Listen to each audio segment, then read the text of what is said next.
everybody, and welcome back to Compatible. This week on Compatible, well, for the next 2 weeks actually, we have a very special guest. Jessamyn, would you like to introduce yourself? Hi, I'm Jessamyn. You might know me from my work on various literary web series, including Project Dashwood and Away From It All, and the upcoming, well, it might be out by the time this goes up, I don't know, show Twincidents. Next week, so okay, it will still be upcoming then. Yeah, this is just proving when we record episodes. Right, yep. Yeah, so specifically, we wanted you on here for these 2 episodes on Elinor and Edward and Marian and Brandon from Sense and Sensibility because you have quite a bit of experience with those 2 relationships. Yes, I do. Having written a 100-episode web series about Sense and Sensibility. Uh-huh. This episode specifically, and we're going to record another one, but this one is about Elinor Dashwood and Edward Ferrars. Is it Ferrars? Ferrars? I always say Ferris, because that's the way they say it in the movie versions. I think it's one of those weird things where with a British accent, they kind of drop that second R. I don't know. I always just say Ferris, and I think that's what we went with in Project Dashwood. Okay. We'll just call him Ed. Yeah. Yeah. Sense and Sensibility is an interesting Jane Austen book in the fact that it kind of has 2 main relationships instead of the just one. Yeah, that's true. Oh, yeah, and I was wondering if you guys had an opinion, is one of the couples the A couple and the other one the B couple, or are they both kind of equal? I would say that Marian and Brandon are probably the A couple. Daisy, what do you think? Oh. I think that they're kind of equal. I feel like they each have their equal amounts of time, you know?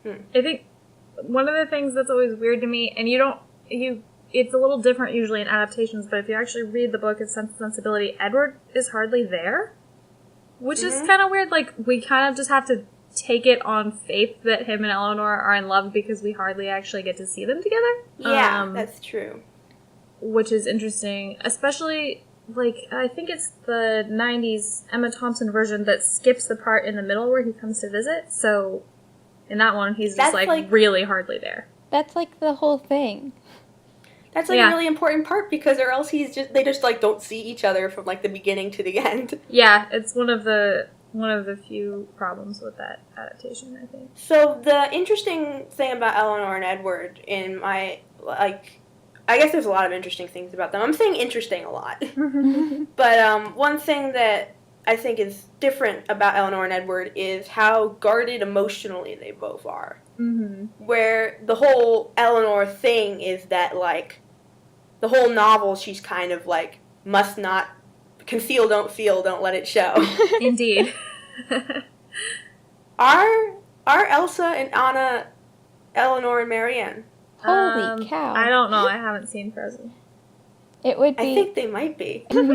It's made very clear throughout Sense and Sensibility that Elinor is very guarded emotionally, and so much so that, like, a pivotal point for her is that scene where she kind of finally becomes overwhelmed with emotion.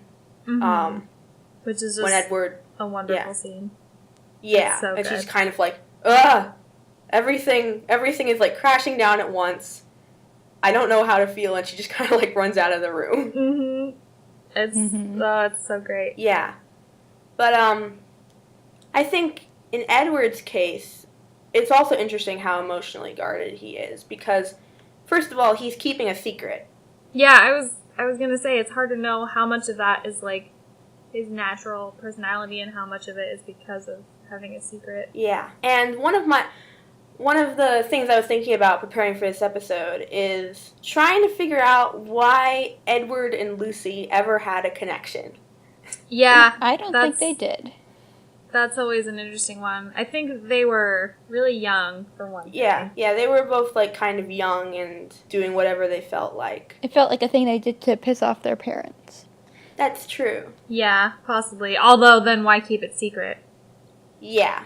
Because they know that they're pissing off their parents, but their parents don't. I guess. They want to piss off their parents without their parents being pissed off.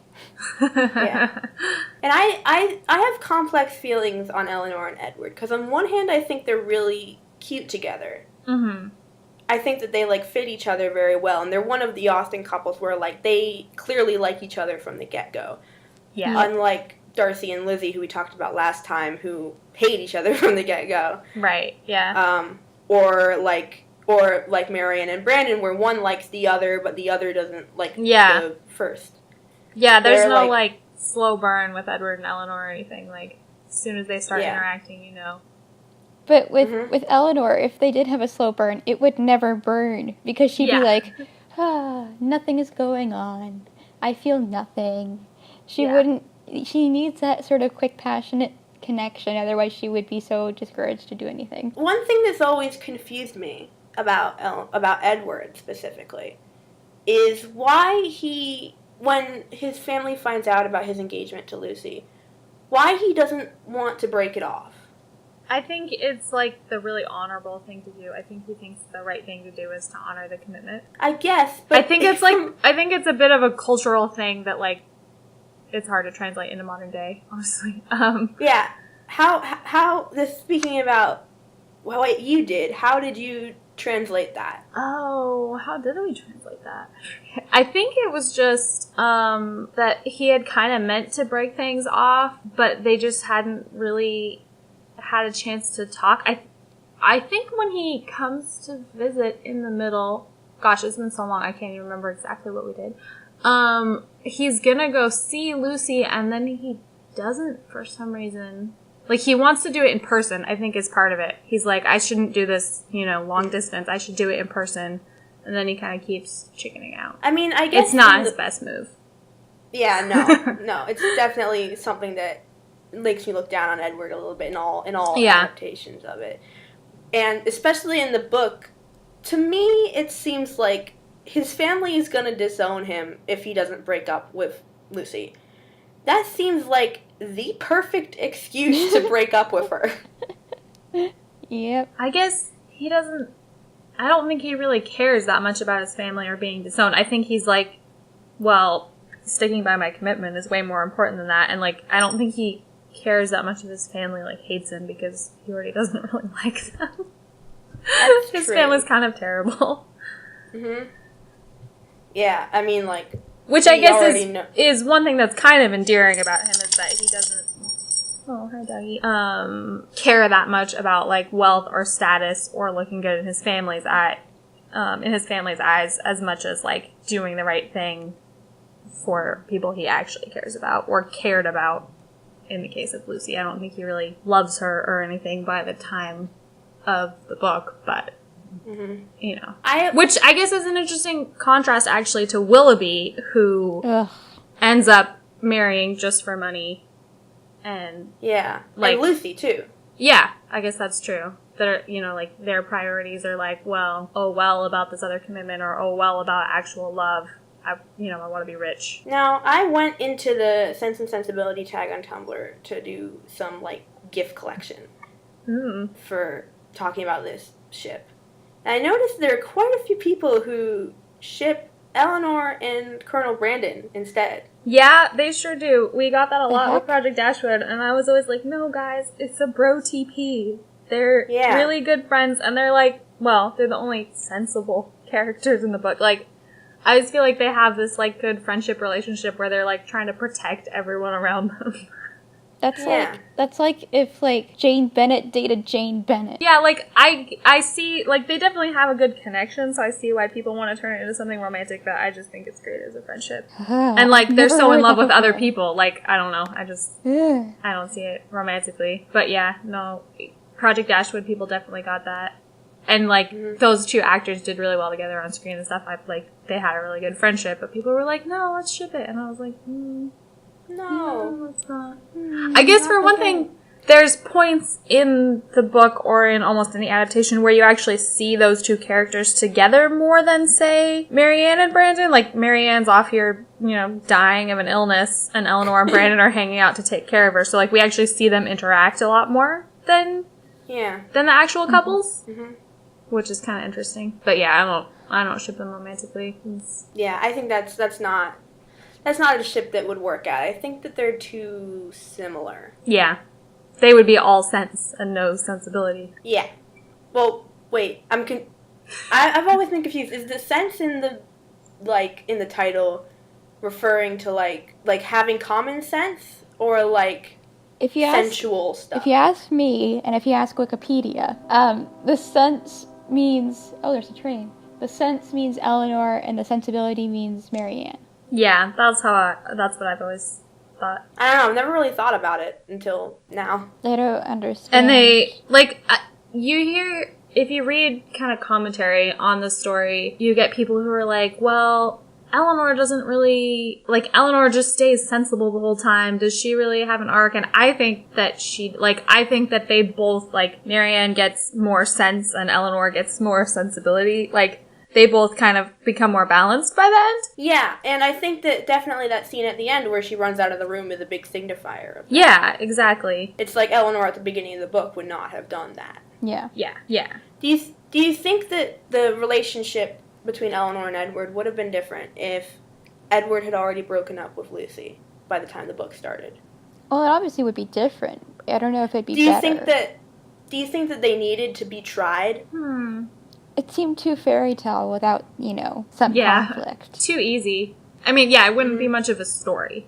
That's true. From a real life perspective, I'd be like, yes, they should have no problems forever. Although, I guess there maybe would have still been, because Fanny doesn't know, because his family doesn't know he's engaged to Lucy, there's still the, I think they don't really think that Elinor is good enough for him. Yeah. And maybe there still would have been the threat of disownment. Mm-hmm. Yeah, that's true. But then, of course, good guy Brandon swoops in, gives Edward a job.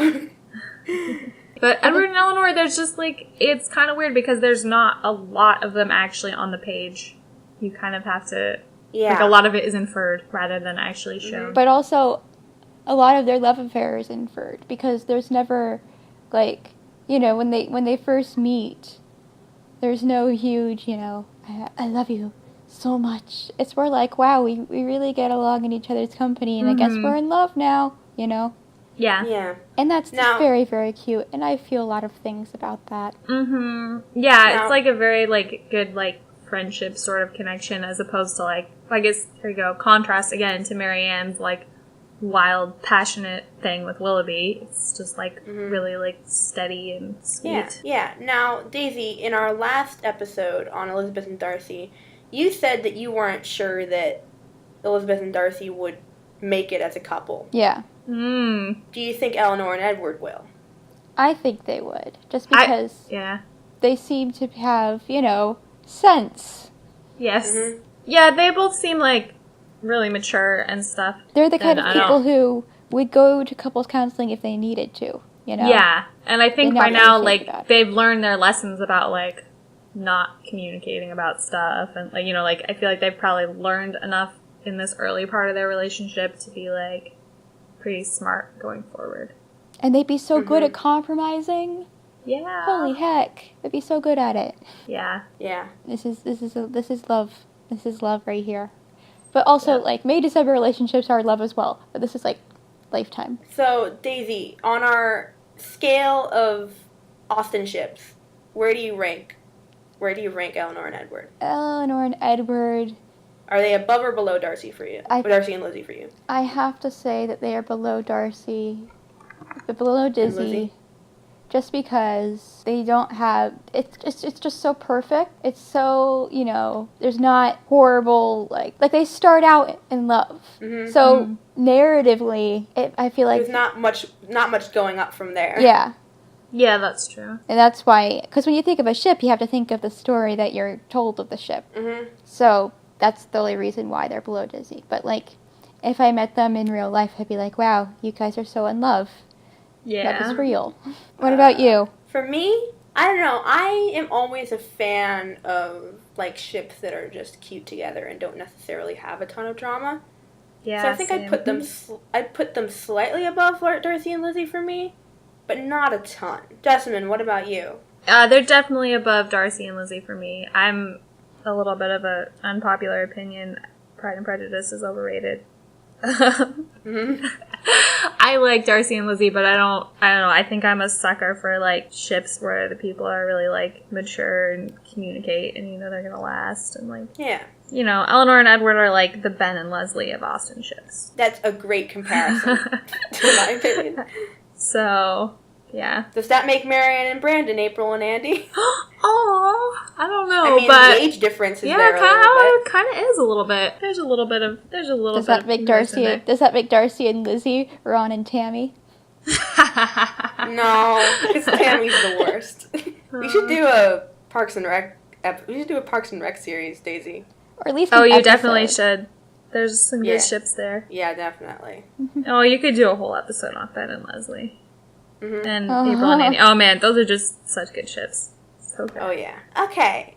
So I think that's the end of the Elinor and Edward episode. We are in the world of that where we are recording. We are going to turn right around and record the Marianne and Brandon episode. But for you, it will be a week. Sorry. So thank you guys for listening. Jessamyn, would you like to plug some of your projects? Sure. So let's see. Upcoming, coming out in a couple weeks is Maggie Hale's Corner, which is based on North and South, which I wrote for, and I'm doing a little bit of transmedia for, and then... That's November 1st, right? I think so. That sounds right. Yeah. Twincidents, actually, I haven't put this out officially yet, but I will probably by the time this episode goes up. Twincidents is coming out November 4th, and that is based on Shakespeare's Comedy of Errors, but most of the roles are gender swapped, and so it's... Exclusive info. Yes, it's identical twin mix-ups and mayhem. It's like Shakespeare meets The Parent Trap. Yep. What else? Oh, I don't know if there's a release date for this one yet. I'm also doing a tiny bit of writing, and I might help with actual production since it's being produced near me for Janie's Diary. Also coming out sometime this fall, right? I think. Yeah. So that's on my upcoming. You can find me and then pretty much anywhere on social media as Ginger Nifty. Cool. All right, and then you can plug stuff again at the end of the next episode. Can I plug a thing? Anybody who's in the Atlanta area on Halloween should come to Agnes Scott College's Halloween show because we worked so hard on it. The end. Daisy, I was about to say, well, you've revealed where you go to college, and then I remembered that your Twitter username is literally Scotty Daisy. It's like half my identity. It's what my personality is. Okay. Thank you guys for listening, and we'll see you guys next week. Bye. Bye.